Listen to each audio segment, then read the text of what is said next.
Dans le cadre de la Semaine nationale de l'artisanat, des élus de la Chambre de métier et de l'artisanat des Landes et son président sont allés à la rencontre d'artisans du territoire. Pour moi, la semaine d'artisanat, c'est tous les jours, parce qu'on a quand même des artisans, mais c'est aller chercher peut-être les pépites, comme on a pu voir pendant ces 2 journées, visiter tous ces artisans qui le méritent. L'artisanat, bon, c'est vaste, il y a 250 métiers dans l'artisanat, donc en remettant en avant tous ces métiers, peut-être que ça nous évitera d'aller chercher ailleurs ou chez n'importe qui des choses qui se font localement et dans notre région.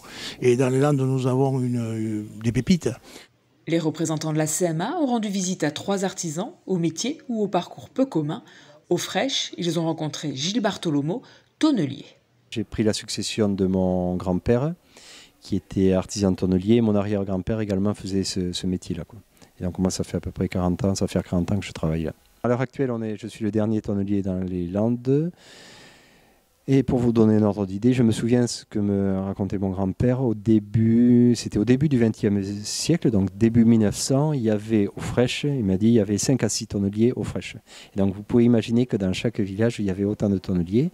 C'est-à-dire ce qu'il faut savoir à l'époque, c'est que le tonnelier fabriquait tout ce qui était contenant en bois.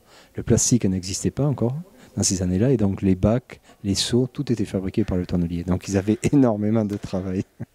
La semaine de l'artisanat s'est poursuivie à Pomarès et Port-de-la-Hanne avec 2 chefs d'entreprise qui sont devenus artisans suite à une reconversion.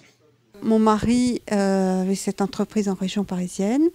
On est revenu s'installer en 2000 dans les Landes. En 2005, il a remonté son entreprise et j'ai repris l'activité en 2019. Donc quand je suis arrivée à l'atelier, j'ai pris quelques chutes de cuir, la machine à coudre. J'ai essayé d'en faire quelque chose.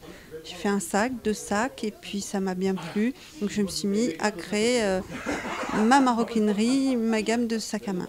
Suite au retour d'une de mes filles, le magasin de Henk s'est libéré et moi j'étais au chômage. Et donc on a eu l'opportunité de le prendre. Elle avait la formation et puis moi j'avais l'investissement. Donc on s'est mis ensemble sur le magasin de Henk. Et pendant les 2 premières années, je me suis formée avec la Chambre des métiers pour passer la formation pour pouvoir prendre une entreprise. Et je suis partie en formation au CFA de Mont-de-Marsan pour passer le CAP fleuriste. Des artisans au parcours varié, des métiers très différents et des savoir-faire multiples font toute la richesse de l'artisanat.